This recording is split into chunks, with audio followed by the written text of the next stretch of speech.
Hello and welcome to the Swim England East Region podcast. My name is Kevin and I'm the Regional Swimming Talent Officer and will be hosting today's discussion. Hopefully you are already following all our social media feeds, but if not, make sure you give us a follow on Twitter, Facebook and Instagram. Just search for Swim England East Region. In today's episode, we are in conversation with David Harrison, who is the Regional Head Coach for 2020. After episode 10, 11 and 12 brought a close to our practitioner discussions, myself and David open the floor to any swimming related questions from our young athletes. So let's get started with episode 13 of the Swim England East Region podcast, a live Q&A with the Regional Talent Officer and Head Coach for the 2020 Regional Development Programme. Thank you so much for joining us tonight. I know a lot of you have a missed training or a delaying training or are hiding in your car waiting for training. So I really appreciate your time. We're going to throw it pretty early, straight open to questions, but I've just got a couple of things to, I guess, bring everyone up to speed on. Since we launched the videos, which, correct me if I'm wrong, Dave, I think it was about 3 weeks ago we sent them out, 3.5 weeks ago, they've had 1,200 hits.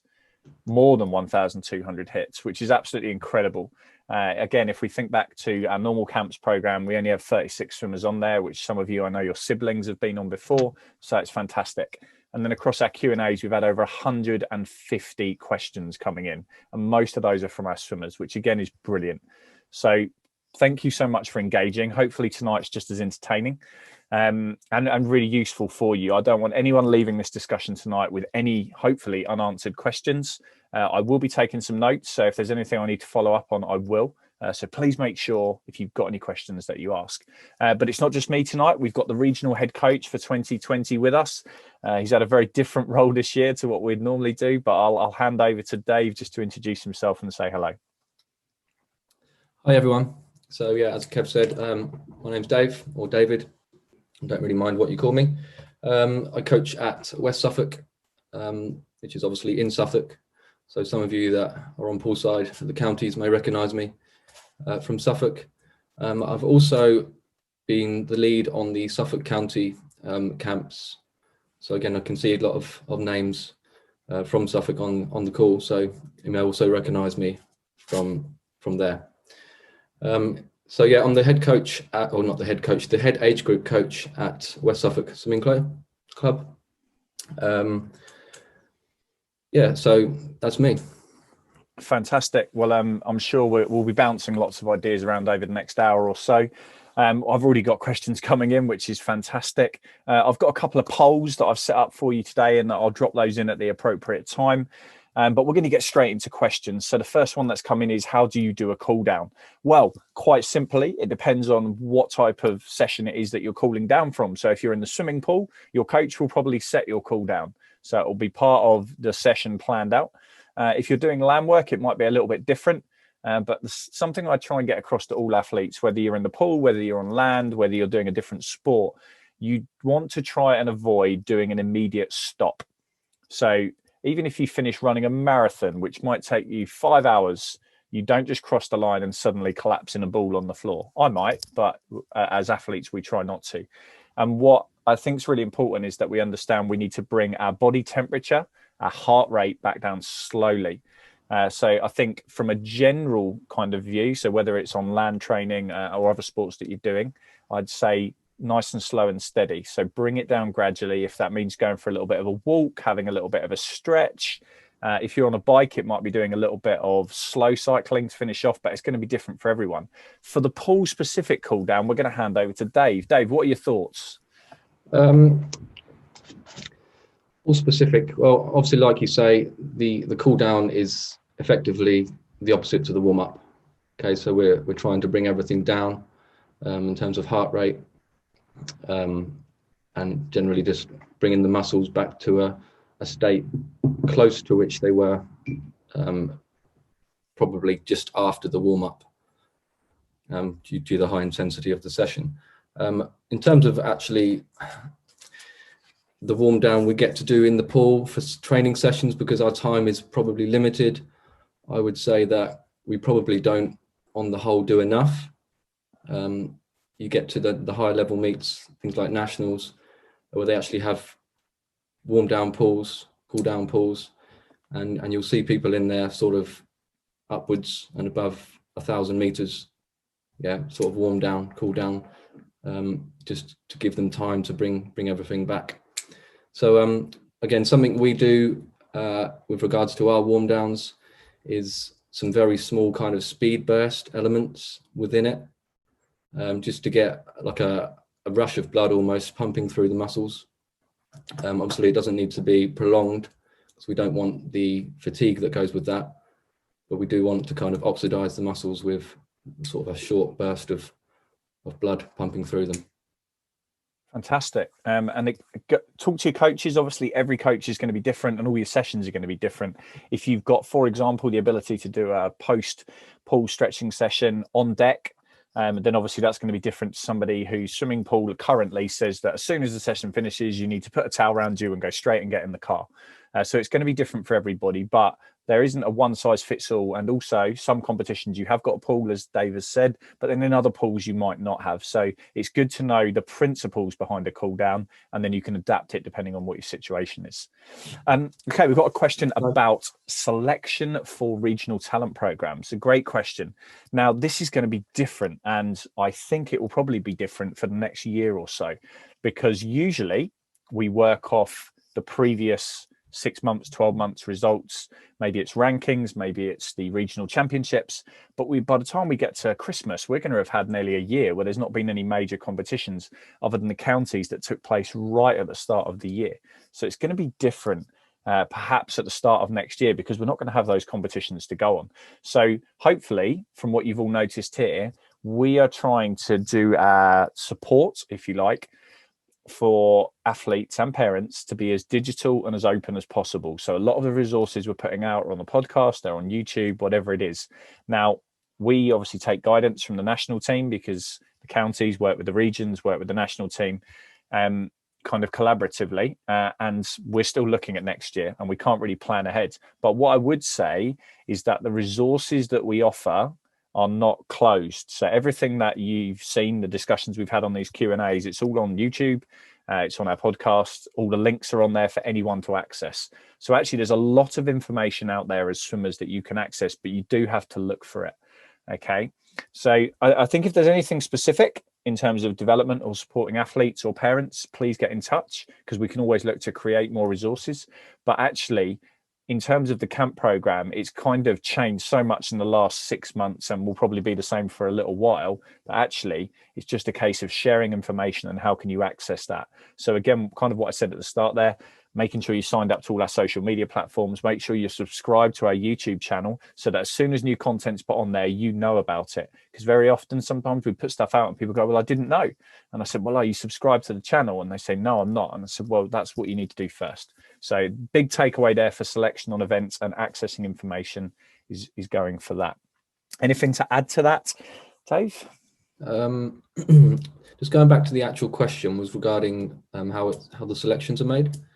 Is that correct? Yes. Do you want to touch upon how that would be in a normal situation and not the situation we're in now? Yeah, definitely. So if we look at last year's regional camp, so they would have been our 2007 born swimmers. They would have been selected by, normally it's the highest ranked swimmers in each event. Now, if you take the highest ranked swimmer in each event, it usually is way less than 36 swimmers, because often you have young athletes that do quite a lot of events and are quite good at them. So last year, we actually invited the top 3 ranked swimmers from regionals and the top 3 ranked swimmers on rankings in the region out of 2008 born swimmers onto the program. Now, that is not to say that because you're ranked 4th or 10th that you're going to miss out on all this information, because hopefully when we get back to next year, when we're hopefully running more development camps face to face, actually the nutrition talks are still online. They're going to be online forever. That's why we put them on things like YouTube and stuff. So actually you can increase your chances of getting selected, but because we don't know what the, I guess, selection criteria is going to look like, because there might be restrictions on how many people we can have, how far you can travel, all those sorts of things, it's a huge question mark. But what I would say is the benefit that these camps offer, and you can look out there and see all these different things that we offer. And the national team have got a really good YouTube channel as well.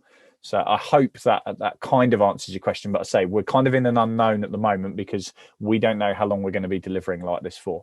But we are not stopping doing this, I can assure you. We're going to carry on putting stuff out there for athletes. So even if we can't run face-to-face camps and whenever it is next year, we will still put stuff out there to support parents and athletes. I think it's worth mentioning also that in terms of the talent pathway, if you're not selected for this, for example, the regional camp, that doesn't mean that you're not considered later on. So you could be selected for like the national phase 1 camp, the NDP camp. Again, if you're not selected for that, doesn't mean you've missed out. You could then be selected the year after for the phase 2. So you can join the pathway at any point. That's a fantastic point. I mean, if we take our best swimmer as an example, and I'm sure all of you know who he is, he did not swim on the county camps, the regional camps, or the national phase 1 camps. He wasn't picked up until he was in his late teens. So actually, just because you're not, I know you guys are on this program now, but just because you maybe missed it last year, or maybe you're not involved next year, that does not mean it's going to inhibit your swimming. Okay, there's so many opportunities out there, and I think that's a great point. Thank you, Dave. Okay. Question coming in from Sunny Chelmsford. At what age should you consider concentrating on your favourite or best strokes? What do you think, Coach? I don't think, honestly, you necessarily have a best stroke until much later on in your career. I've seen so many swimmers that, you know, they may be swimming as an 11, 12-year-old and their best stroke may be breaststroke. And by the time they get to 16, breaststroke's completely out the window. Therefore, certainly within our club, we run an IM-based program right the way up till probably 18. Yeah, and within our club, we don't necessarily have a close sort of outstanding university. And therefore, the time the swimmers get to 18, they're moving on to university. And therefore, our program pretty much remains IM based, and there's not much specialization at all. So again, I don't think personally that's something you would probably do until you go to university. Okay. And for some of our swimmers, obviously, they might not necessarily follow that route, but actually what we're talking about, I guess, as a wider thing is actually that our swimmers need to fully physically develop before they start making those sorts of decisions. So that can be, you know, your body's going to grow, you're going to get stronger, you're going to get taller, your muscles are going to develop, your bones are going to develop, your nervous system is going to develop. And actually, it's really hard at the age of 12 to know what you're going to look like when you're 16, 17, 18. So I guess just to kind of add on top of Dave's point there, actually, one of the best things you can do at a young age is make sure you're trying to work on all your different strokes. And you might not be amazing at all four. There's nothing wrong with that. But actually not just saying I'm a backstroker and I'm not going to do anything else, because then if you grow a little bit and suddenly your backstroke doesn't quite work and you can't seem to find your rhythm, you've got nowhere else to go. So actually we're trying to keep as many doors open as possible. And then following on as part of that question, what can you do to stop feeling sick and dizzy on backstroke? I guess it's probably a personal thing. I wouldn't say everyone that does backstroke feels sort of nauseous or dizzy. It could be a technical thing. Okay, maybe something to do with keeping your head still or more still. It's a very tough question to ask without actually seeing the swimmer in action. Okay, so that might be something then for the swimmer to take away and maybe speak to their coach and say, when I do backstroke, I'm feeling sick and dizzy. Can you have a look at it and just see if there's something simple I'm doing that we can correct? Because very often it might be something tiny that actually a coach looks at and goes, wow, one little change there and that'll be that problem solved. So for that question, pick it up with your coach. And then if you've got any more questions, come back to us on it. Okay, scrolling down, we've got plenty of questions coming in. Thank you for the ones so far. Have you got any tips for getting out of bad habits while swimming, like putting your head on your chest, and I assume we're moving our chin on our chest in backstroke, or entering with your hands too far apart on butterfly? What do we think? Well, they say, is it something like takes 30 days to make or break a habit? So I think in terms of getting rid of habits, it's just a case of focus and concentration. First of all, you need to know the correct form of technique that you should be using. And then it's just a case of being switched on, I think, in every session, at every point. If you lose focus, and you're going to slip back into those bad habits. It's just a case of reinforcement, repetition, and obviously things like hydration, good nutrition are going to help for that concentration level, good sleep. Brilliant. Just being on it, I think. So we're looking at some of those wider things there. So actually it's the whole athlete that's impacting on it, and not just our swimming specifically. So actually technical stuff can be impacted by things outside of the pool. So something to think about there. Okay, healthiest meats to eat. If you weren't on the nutrition call on Friday, go back and have a listen to that, because I think we talked about the different types of protein on there. But if it's not covered specifically, because obviously myself and Dave are not dietitians, we've covered some linked resources in that video. So on the comments underneath the YouTube video, there's some brilliant books and resources to follow up on. And there's ones on there for protein stuff. There's things on there for vegetarian, the vegan athlete, the endurance athlete. There's loads of different ones. So I'd say if you've got any nutrition specific questions, I'd pick those up on that. And the contact information for Jasmine, our nutritionist, is also on that video as well. So you can also get in touch with her and just ask her that question. But we don't want to be giving out too much nutrition guidance. Okay. Right. What I'm going to do, whilst we've got 40 odd people on the call, this is fantastic. I'm going to start our first poll. So eyes on the screen. The poll will be launching now. So let's have a look. We're talking about the International Swimming League, which hopefully a few of you managed to watch this weekend. If any of you watched it, let us know. We've got a yes or no question. If you did and you were supporting a team, I want to know which team were you following? And then after that, we've got a question about who was your favourite athlete. So we've already got, oh, look at this. I can see London Raw surging into an early lead, which was pretty much what happened this weekend. So for anyone who's not watched it, and just while you're casting your votes there, the International Swimming League is a global competition with teams from all over the world. Just like our clubs are training in bubbles, they have brought about 200 swimmers from all over the world into Europe to a place called Budapest, and they've become one big bubble. And over the next 5 weeks, they're training together and they're racing together. And very kindly, because we've got a team from London there, the BBC are covering that, so you can get to watch some live swimming racing on TV. So it was on BBC iPlayer, which you can go back and watch. Some really cool racing with some top British swimmers there. And again, over the coming weeks, there's going to be plenty more of that. So 71% of you have already voted, and it looks like a reasonably even split. So for 16 swimmers, we've actually got an action to go away and get yourself set up for the next round of the ISL. 94% of people voting for the London Raw. That's fantastic. And then we've got a few others on there. PT, Caleb Dressel, Ellie Atkinson, and someone else. Fantastic. Okay, I'm just popping those things in. I'm going to leave that open for another minute or so for people to pop their questions or feedback on that, but we're going to go back into the questions. So we got a question from Oscar about Level X. Now, will you be using the Level X results for any regional qualifications, even if it's virtual? This side of Christmas, Level X is just to get you guys racing. Now, whether it's Level X or whether it's Level 4 or Level 3 or Level 2, we don't know at the moment, because we're only in October, what it's going to look like from January onwards. So the first stage of Level X, which is from now till Christmas, you just need to treat it as an opportunity to practice racing. Okay, now closer to Christmas, hopefully we'll have some more answers on that sort of thing.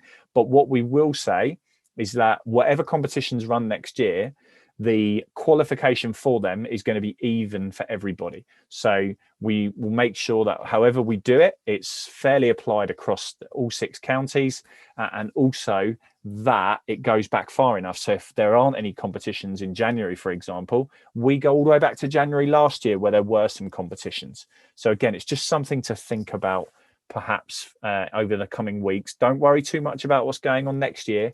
Just get up on the blocks or get in the pool if you're doing push starts, race as fast as you can and enjoy doing that racing again.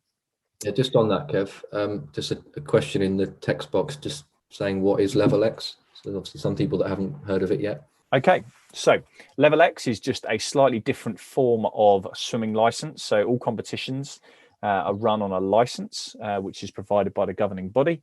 And level X is an opportunity, and we've all got these restrictions in place right now, and it's an opportunity to race within those restrictions. Okay, so what that could look like is if your club train twice a week on a Tuesday and a Thursday night for an hour each time, next Tuesday, your coach might have arranged you to do a level X racing opportunity where there'll be a couple of judges on poolside and some timekeepers, but it'll be within the rules that you're already operating within, and you can do some racing.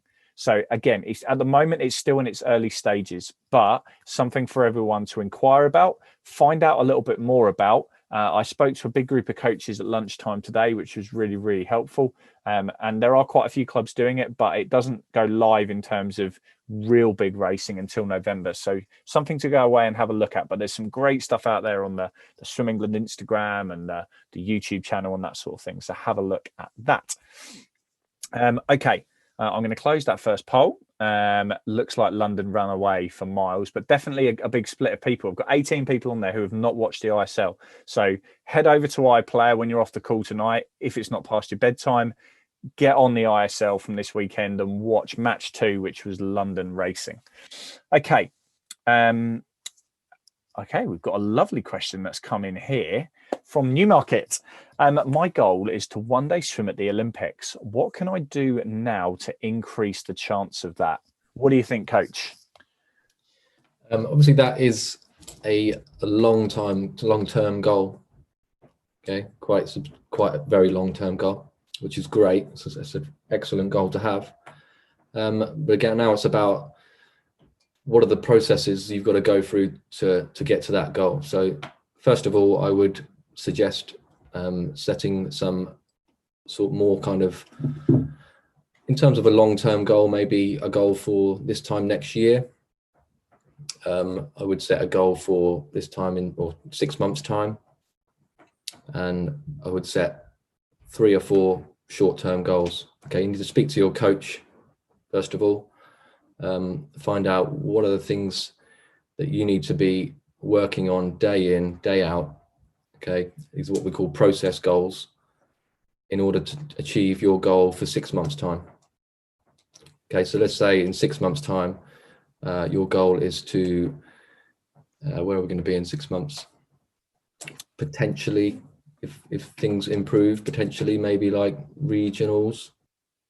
Okay, so let's say that your goal for 6 months' time is to make a regional final. Okay, your coach should be able to talk through with you what you need to do to get to that level, whether it's you need to be hitting 6 kicks off every wall. That's a process goal. You need to be not breathing in and out of your turns. That's a process goal. Okay, and these are the things you need to be doing day in, day out. Like we spoke earlier about habits. Okay, these are all good habits, basically.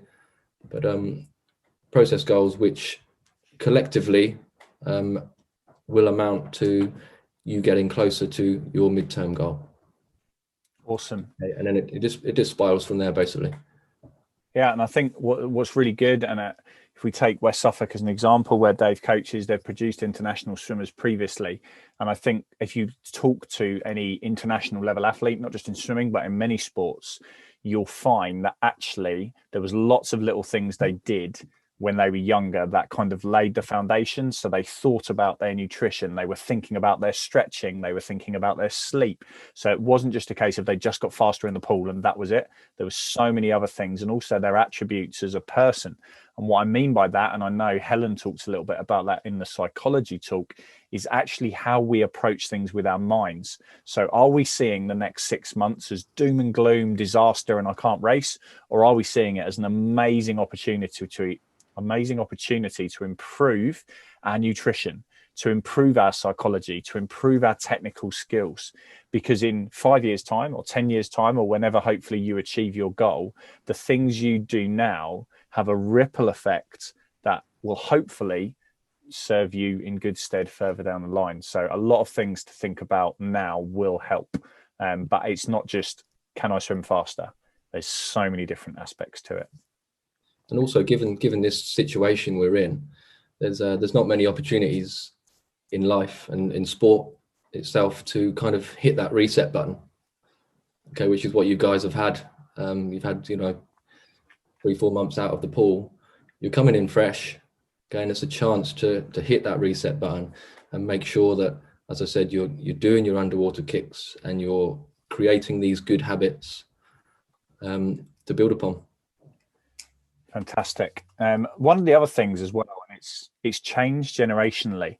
And what I mean by that, when I was your age, which was about 120 years ago, there wasn't things like social media and the internet, which sounds like we're from another planet.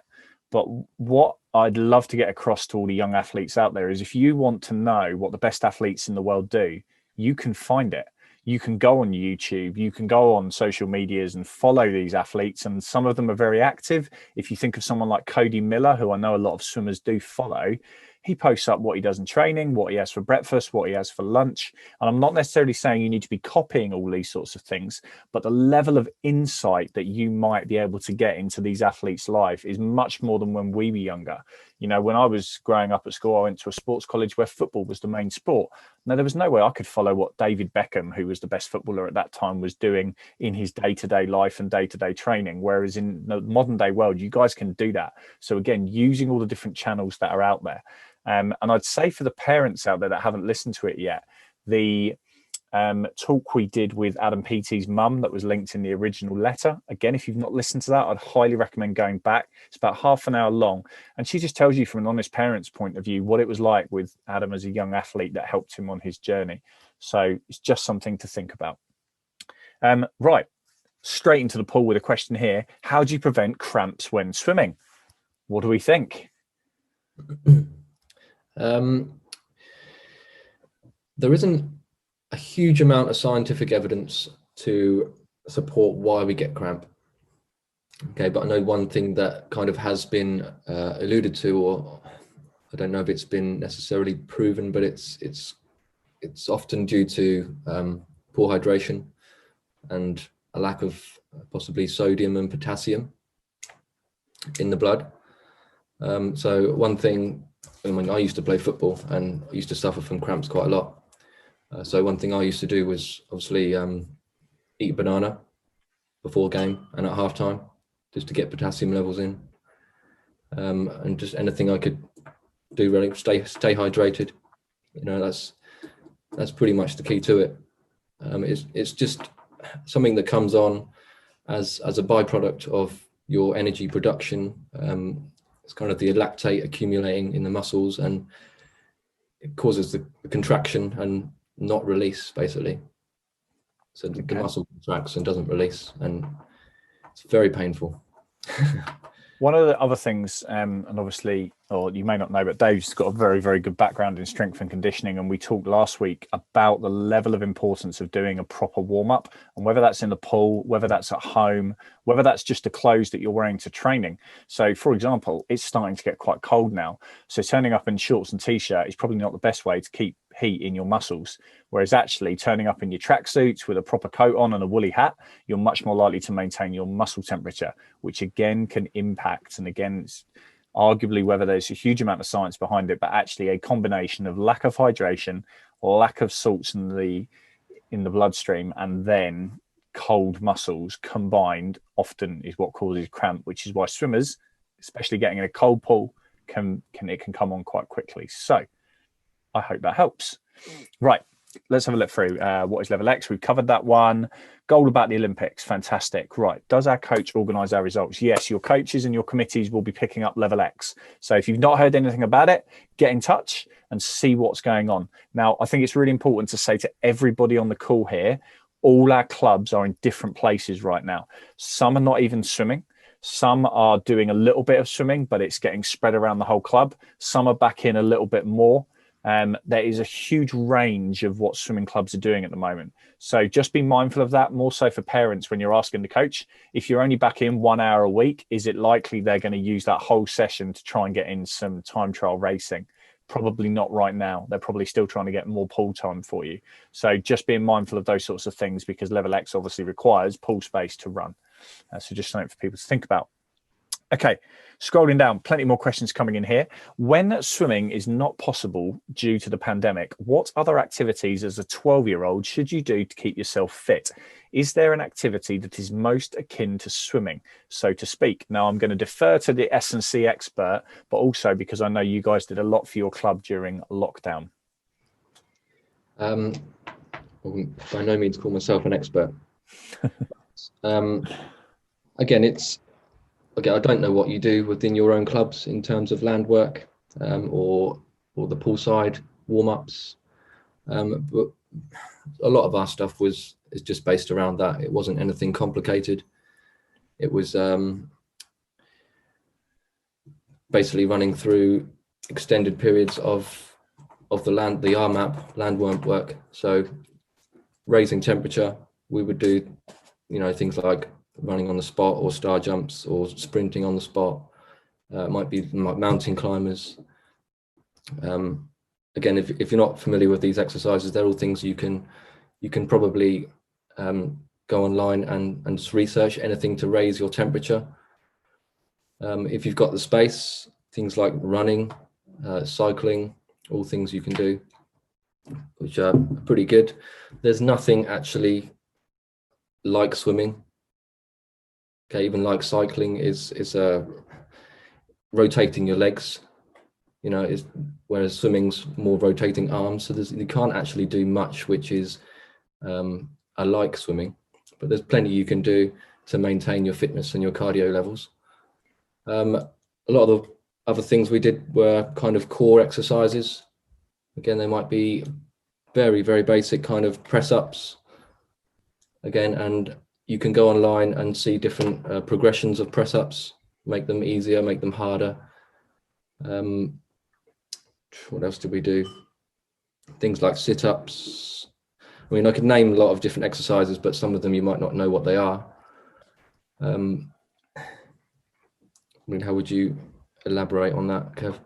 I think the national YouTube channel, which again we've included a link to in some of our communications, was obviously set up during lockdown. So there's some fantastic videos on there of exercising when you can't access a pool. I think something that's key for everyone to understand, and even we don't want to get too sciencey on everybody, but ultimately when you swim, you are taking in air into your lungs. It's going into your bloodstream, to your heart, and then getting pumped around to your muscles. Now, at an absolute basic level, when you go for a walk, that the same thing is happening. You are breathing in air, it's going into your bloodstream, you're getting it pumped around your body. Now, we've got everything that you can do activity-wise, from standing up and going for a walk, skipping on the spot, jogging, whatever it is, all the way through to sprinting up and down in a swimming pool. So actually, there is benefit to everything, but there's also got to be some level of being sensible. Okay, I'm not going to say to you all go and run up a mountain, especially in the East region, because it's quite flat. So I think it's got to be usable. It's got to be realistic. It's got to be weather appropriate, because we're probably not all going to go out on our bikes today because it's not too much fun out there. But actually, something is better than nothing as long as it's safe. Okay, and I think if we could kind of flesh everything back to the most basic thing, swimmers who sat down at the start of lockdown and did nothing but just play on their Xbox or whatever it was for 3 months whilst doing schoolwork, are not going to be in as good a shape as a swimmer who went from doing 7 sessions a week into lockdown, and then 7 times a week they took themselves off for a run, they did some core work, they did some stretching, they did some yoga, they did some Pilates, whatever it was. And then when they came out of it, their body was actually still used to doing some form of exercise 5, 6, 7 times a week. So actually, if we take it all the way back to there, and obviously with the challenges that a lot of clubs have still got now in terms of getting pool access, there's still plenty of things you can do. But again, make sure it's safe, make sure you're supervised whilst you're doing it, and make sure you're competent in whatever it is you are trying to do. Okay. To add there, Kev, sorry. One thing we kind of pointed our swimmers in the direction during lockdown was some swim-specific yoga on YouTube, and I really speak highly for that. Awesome sort of mobility. There's so many different yoga videos that they offer. targeting different areas of the body, whether it's shoulder stability or hip flexors and just everything, swim specific. It's really good stuff. Okay, so if you want to get on their YouTube channel, just search for swim specific yoga. There's some good stuff on there. Fantastic. Okay, question coming in from one of your swimmers. At our age, how many races should we doing at a gala? So let's push COVID aside and everything else that's been going on. Let's say I'm a 12-year-old. I'm turning up to an open meet this weekend. It's 4 sessions long. So morning, afternoon, Saturday, morning, afternoon on Sunday. What should I be swimming? What do we think? Honestly, I would love it if swimmers did every event. From a personal point of view, at that age, it's just about swimming experience and race experience. I don't really care if they're not getting PBs, not getting best times, and sometimes completely failing. It's just about getting as much race experience as you can. Okay, and something I often say to swimmers is, because the 12-year-old kids, they want to come out of a race and the be all and end all for them is PBs. Did I get a PB? Did I get a PB? Whereas I'd like swimmers to come out of a race and despite maybe not having a PB, have some sort of sense of achievement. So again, we could take it back to, I know I've alluded to this a few times, but yeah, I didn't get a PB, but I hit 6 kicks off every wall and I didn't breathe out of any of my turns. That's fantastic. Yeah, that's what I'm looking for personally. But the more races, the better for me. Okay. I'll take that on a little step further. You mentioned the word failure there, and I think we shy away from that. But the best athletes, somebody asked earlier, how do I make it to an Olympics? The best athletes put themselves in situations where they will probably fail, and they learn from that, and that is how they develop. So if let's take the best in this country, Adam Peaty, in 2018, he got beaten on 50 breaststroke. And if you watch, it's on YouTube, there's a video immediately after that race. And he says, I've learned so much about myself. I'm going to go back. I'm going to work harder. I'm going to focus on this. I'm going to focus on that. And the next time he raced his best event, he broke the world record. So I think it's really important for people to understand you will not, in swimming, start at 8 and every year PB indefinitely. Because if you keep getting quicker and quicker, eventually your time will be 0. Okay, and that's not possible. Okay, so we need to understand that it will not be a straight line from starting the swimming journey to finishing the swimming journey. Okay, even at my age of like 95 years old, I haven't PB'd for quite a while, but I enjoy going along and racing with my friends and the experience of it and learning about technical improvements that I can make. So if you are truly looking to improve as a long-term swimmer, you have to get out of your mind it's about improving times all the time, because times don't get faster because you want them to. Times get faster because you make technical, tactical, and physiological improvements. Okay, and that is what hopefully the talks that we've delivered have given you some insight into. How do I eat better? How do I get my body into a better position on land? How do I think better? Because that's what makes your times get faster, not just wanting it. Okay, so something for everyone to think about there. In terms of races per session, little example, go back to our Olympic example. If you get to the most important meet of your life, the Olympic Games, and it just so happens you're a really good swimmer and you've got an individual final where you're ranked in the top 3, and you've got a relay final in the same session and you're also ranked in the top 3, you're going to have to swim 2 of the most important races in your life, anything up to about 20 minutes, half an hour apart. Happened in the Rio Olympics to a couple of the GB athletes, and they absolutely smashed it out the park. And when I spoke to Duncan's coach, who's one of the guys that had to do that, I think it was 25-minute gap between the 100 freestyle final and the 4x200 relay. And he said, when Duncan was young, we did what we call dirty doubles, which sounds ridiculous. But what it actually was every session he went to for a competition, he would do a guaranteed 2 races in every session. So that even if the first race went really well or really badly, he had to pick himself back up for the next race. And it was preparing him for that moment. They didn't know whether he was going to get to the Olympics, but they knew he had aspirations to do that.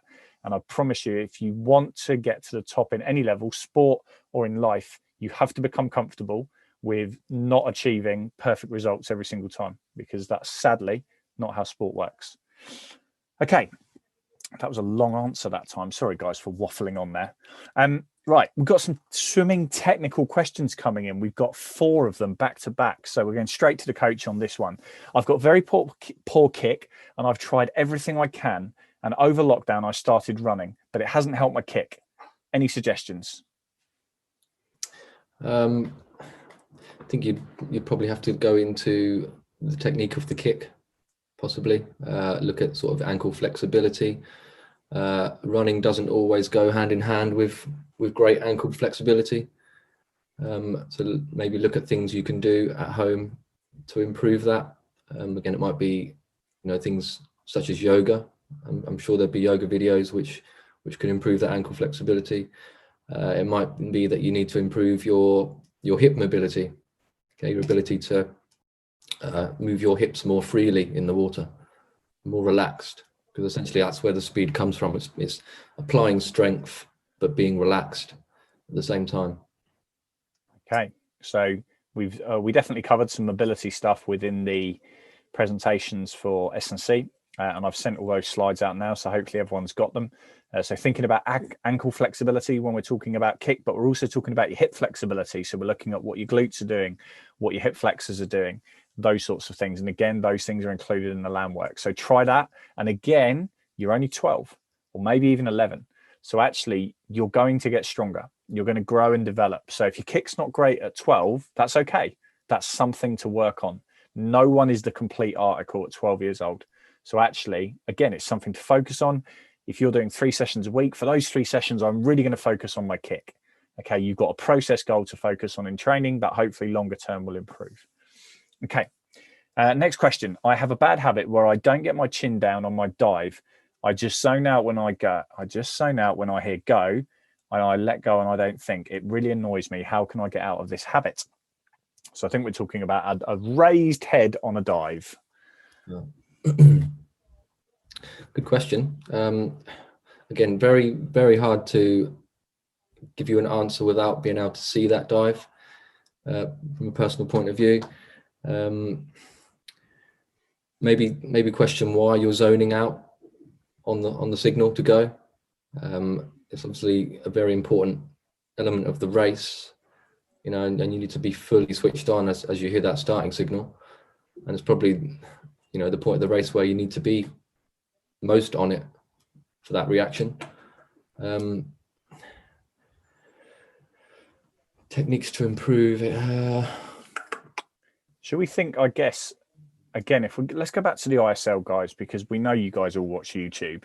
You can go on there and watch a professional swimmer, one of the best in the world, do a dive, and you can pause it. You can see exactly what they do. Now, the actual movement of a dive is a jump.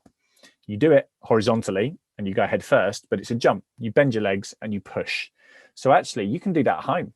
You can do it in slow motion and stand up over and over again until your head is perfectly between your arms. And you can have your mum, your dad, or one of your siblings standing there going, you're still putting your head up or you're still putting your head forwards, whatever it is. And you can keep practicing and practicing and practicing on land. And I know for a fact that one of the best starters in the world, a guy called Ben Proud, who's the British record holder for 50 freestyle in this country, goes short course, I think 20.9 for 50 freestyle, which is crazy fast to think about. And he does a lot of work on land to make sure his shoulders are nice and flexible, make sure his positioning of his arms is right on his head, and that his streamlining is really, really tight. So though you can actually practice some of this stuff on land. And again, if we can't dive on blocks at the moment, that's fine. We can practice at home without bumping into the ceiling, because I know some of you guys are really tall for your age. How does that sound, Coach? Yeah, good. Again, just bringing it back, just sometimes don't be afraid to take it back a few stages. Maybe instead of doing an actual proper racing start off the side or off the block, maybe do a standing start whilst you're already in your streamline position, and just work on not, pulling out of that, or not pulling your head through the arms. Just keep that head tucked down. Do a few of those. You could progress that from the side onto the block. Okay, and then, like I said, just take it back a few stages before you then take it forwards. Okay, awesome tip. So we covered that one. How can I stop my legs crossing during freestyle kick? Kick them more. It's It's pretty simple. I think the legs crossing is a case of, it's a balancing process because you're not kicking enough. So you need to be working on that 6-beat leg kick. Okay, so for every stroke cycle on freestyle, so that's a left arm followed by a right arm, there should be 6 kicks, ideally. I mean, not everybody has them, but this is something I used to do myself as probably from the age of 11 to when I eventually realized I needed to kick when I was about 16, I'd say. It feels weird to start with. It feels completely obscure and unbalanced, putting that many kicks in, and it might be a case of taking 2 steps back before you take 3 steps forwards. But essentially, it's got to be there. You've got to kick. Yeah, you don't watch the Olympics and see anyone bombing down the pool without a leg kick. Okay, in fact, it's the opposite. It's the ones that kick the hardest for the longest that win the races. Okay. Next question coming in. What is the best way to stop looking around whilst you swim? I mean, I'm guessing depending on the stroke, it's going to be different, because on front crawl, you are obviously looking to the side when you breathe, but there's a big difference between doing that and swimming breaststroke and doing this, or being a Chad Leclos, for any of you who follow Chad, the international butterfly swimmer, who has a look around whilst he swims. And that's cost him races sometimes. So I mean, one of my tips that I say to people, at the end of every pool, generally, there's a line coming up the wall and there's a block or there's a pile of drinks bottles. So figure something in front of you if you're doing breaststroke or butterfly to look at. And if you're looking to the side, let's go back to our technical question. What's the most efficient way of doing it? So actually, am I looking around because I want to see what's going on over here? Or is my head just going all over the place because I'm not really focused? Dave's already talked about how important focus is. And if you're really focused on your breath and you know you only need to get to there to get a breath, so your mouth's just out of the water, then every time you take a breath, that's your focus point, nothing else. Okay, and they're the sorts of things that can help you stop looking around. I don't know if you've got any other thoughts on that, Coach? No, again, I'll just take it back to the why. Like, what is there anything that's making you look? Are you concerned about keeping up with the person next to you, or who's catching you up from behind, or is there anything that's distracting you on the side? Again, if we've got that focus, it shouldn't really be an issue. And if you know you've obviously been told or self-diagnosed this issue, and you want to correct it because you've asked the question, so it's down to you just to keep that focus. One thing I often say, if it's front crawl, there's very, very thin concrete lines on the floor, most pools. Okay, and something I just say is just focus on one of those lines as you swim. Okay. Right, got a question on that's a point about tight ankles. Thank you for sharing that. What's the best food to eat before a sprint race? Okay. Again, I said we're not going to do nutrition advice, but I know we got asked exactly that question on Friday, so I'm going to feed back what Jazz said. Okay, your body, for the majority of the swimming races you're going to do, so probably 400 downwards, is going to have all the fuel that it needs before a race. So you don't need to give yourself a big spike, whether it's Lucozade Sport. And again, this is as long as you've got no dietary requirements. Perhaps if you're diabetic or you've got something else that means you need to refuel. But actually, for most young athletes, their diet is sufficient in fueling them up for a specific race. Now, in between races, that's a different thing. And if you go back and listen to the Q&A, we talked about snacking between races. But all I'd say is, and I'm a sprinter, so I'm reasonably well informed in this area from my own swimming years, nothing you take in the last 15 minutes to half an hour that's legal is going to make a difference to your swimming, but it will slow you down if you eat a 3-course meal 30 minutes before you dive in the pool. Okay, so ask yourself, what do I want to do? And Dave's already talked about at the start of a race, you need to be focused, and a lot of that comes down to hydration. So actually, half an hour before you race, something really useful to do is make sure you've had enough to drink. Okay, because there's nothing worse than standing behind the block, a little bit kind of dozy, feeling a little bit dry in your mouth and you feel like you need a drink, but actually you've got to get up on the block and race. Okay, so something for everyone to think about there on the hydration front. But for specific snacks, listen back to the Q&A from Friday night, which, as I say, is out on YouTube and the podcast. Okay, how can you stop water going up your nose on a backstroke start and turn? Well, Not something that I would probably recommend at this age, but a lot of people do use nose plugs. Nose clips. Because I can hear all these kids starting to shove things up their nose, thinking we're going to plug their noses. Nose clips, ladies and gentlemen. I'm sure you've seen them before. So if it's something you really struggle with, then you could go down that direction and have a play around with those, see if they help. Generally, again, it comes down to the person. Some people can literally raise their top lip and cover their nostrils. It's not something you can do, but I've seen people do that. Way I used to do it was just make sure I had plenty of air in my lungs and slowly trickle air out of my nose as I was kicking. Well, you've answered two questions in one then, because the next question is, when you blow out through your nose on a turn, how do you stop yourself running out of breath before the breakout? So there we go. Make sure you take a decent breath before the turn. Okay. And a lot of people, especially on backstroke, and I found this, don't think about breathing. Okay. They think, well, my mouth's out the water, therefore I can just breathe. Well, actually, if you're not thinking about breathing, when you suddenly turn over onto your front for a backstroke turn and your body's like, oh, I needed a breath, well, you've missed your chance. So actually, something to think about when you're approaching the flags is, what is my breathing pattern? Have I got a full breath before I take the turn? And then, just as Dave said there, a slow trickle out to make sure you don't run out. So hopefully we've actually answered two questions there in one. And one more thing, like something I tend to do, some people struggle to do the slow trickle. So something I often coach, especially to the younger kids, is if you kind of screw your face up and make a kind of almost try. Can you come a bit closer to the camera and show that to everybody?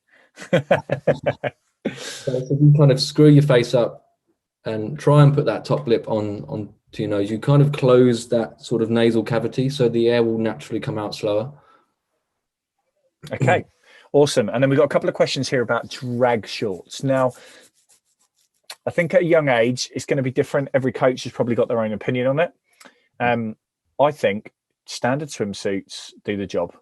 I don't think you need to be adding additional challenge. Now, don't know what your thoughts are on this, coach. I completely agree. There is a time and a place that they can be used, I think.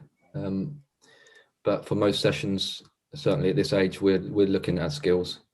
And for my opinion, that's just gonna, it's not gonna do anything to improve things like body position and their feel for the water, really.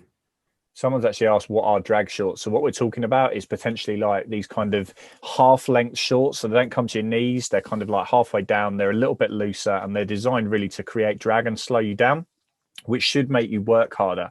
But if we, again, well, let's go back to our world-class athletes, because that's what some of us are aspiring to.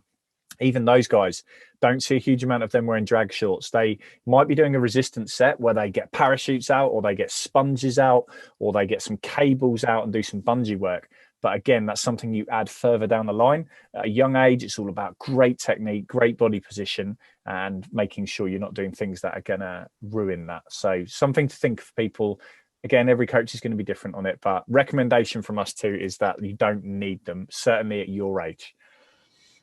Okay, what I'm going to do, because we've got 5 minutes left, have a little think if you've got any more questions. I'm just going to launch the final poll for everybody, and there's 3 questions on it. Firstly, what did you enjoy the most out of the program this year?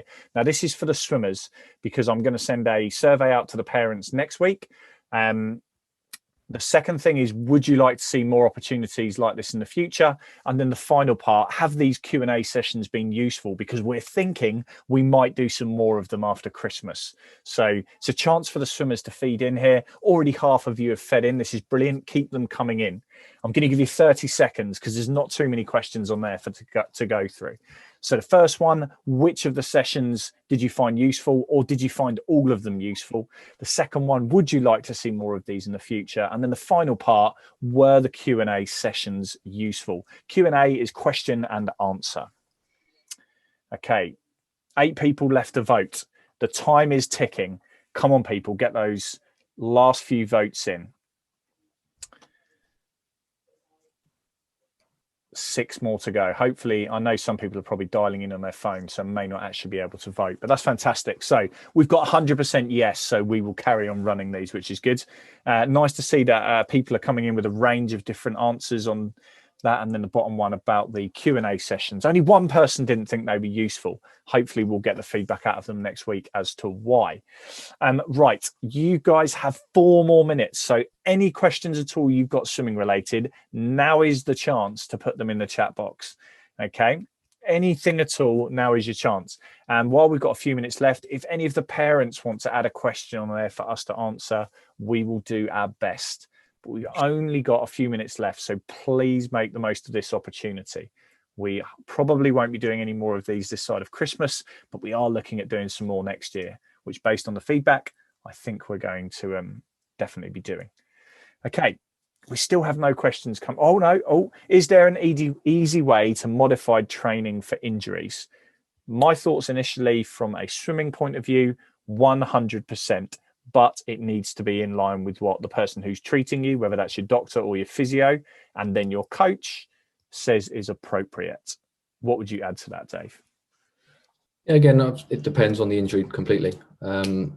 But, one thing we always say is as long as there's space for you to attend without causing too much disruption, if you've got a shoulder injury, you can come and do kick. If you've got a leg injury, you come and do pull. Rather than missing sessions. And sometimes that can be a really beneficial thing for you as a swimmer, to spend a big period of time doing kick. If you're particularly weak at kick, it sometimes really turns people's seasons around. Okay, awesome. And then we've got 2 questions coming in that are age group specific. First one, how many early morning sessions should a 12-year-old be doing? And then how many sessions per week should a 12-year-old be doing, full stop? Now, pandemic aside, I think I have not seen a single recipe, if you like, actually that is the perfect answer. So I'll give you an example. Rebecca Adlington, the last female Olympic champion we had in this country, okay, she swam, I think, 6 sessions a week when she was 10, and then it went up by a session a week at 12, then it went up by a session a week at 14, and it gradually progressed all the way up. Adam Peaty, when he was 14, was swimming 2 one-hour sessions a week. And the rest of the time, he was on his BMX. Okay, so there is no fixed recipe. Even if you aspire to get to the top in the world, that says you're guaranteed this is what you have to do. Okay, it's different in every area. So if I went to Ipswich and then Basildon and then Peterborough and then Hatfield and then West Suffolk, it's all going to be different what you're doing. So actually, it's not so much what you're doing, it's how you are doing it. And we've talked so much. Dave's talked about process and focus. Okay. Jasmine talked about the details of nutrition. On the S&C stuff, if you watch the videos, we talk about the quality of what you're doing. So actually, there isn't a fixed number. What you've got is what you've got. If your club does 6 sessions a week, they do 6 sessions a week. If your club does 2 sessions a week, you're doing 2 sessions a week. But what you can do is all this other stuff around it that's going to benefit you, and do it really, really well, because 2 hours of world-class focused swimming on skills is going to be much more beneficial than doing 10 sessions a week of just rubbish where you're not focused at all. So making the absolute best of whatever you've got, I promise you, is going to make the biggest difference. Coach, would you add anything to that? Not at all. I couldn't have said that better myself. I was literally going to say that quality over quantity every day. So as myself as a swimmer, I didn't have a huge amount of pool time available, but I just had to make sure that every session that I did do was a really high quality session, was bang on it. Fantastic. Some of my competitors across the pond or whatever doing 3-4 times more sessions than I was, but I still managed to compete. Yeah, and that's the thing. We make the best of what we've got, and ultimately it isn't 10 sessions a week that guarantees success. It's your attitude and what you do in those sessions that's going to make the difference.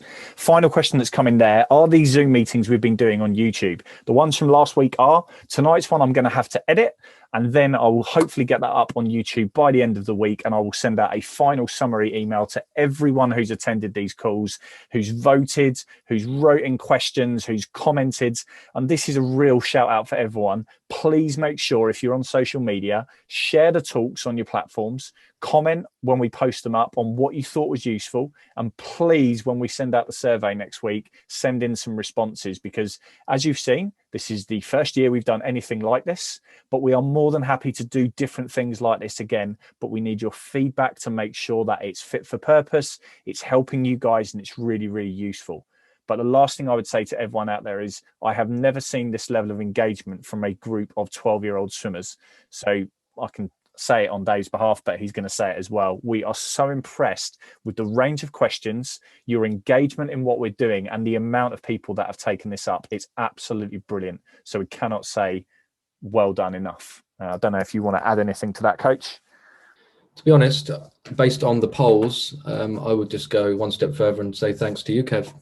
You put in a lot of work into organising these talks and these practitioners and to put out this information. So on behalf of myself and I think all the swimmers and parents, thank you. Oh, thank you very much, because it is a team effort, and all those practitioners, and you and me started talking about this quite a few months ago, so it's lovely to see it all coming together. I've got one technical question that's come in that I have to reply to because I'm a dweeb when it comes to this sort of thing. Somebody asked, what do I do when I edit the podcast? Well, I've got a very fancy platform on my computer. I pull the audio into it. I add an introduction. I add a little outro, which if you listen to our podcast, you'll hear. I put it all together. I add some pictures to it, and then I stick it up on YouTube. So there you go. You've had a quick, insightful lesson in how to produce YouTube videos and podcasts. It's a little bit more technical than that, but that's basically what I do. But lots of wonderful messages coming in there. Thank you so much, everyone. I will let you get on with your Wednesday evenings. As soon as this is all done, our surveys together, I will get that out to everyone. But please make sure you're engaged going forwards. Like everything, follow everything, and stay up to date. And hopefully we will see you all soon. Thank you so much for your time.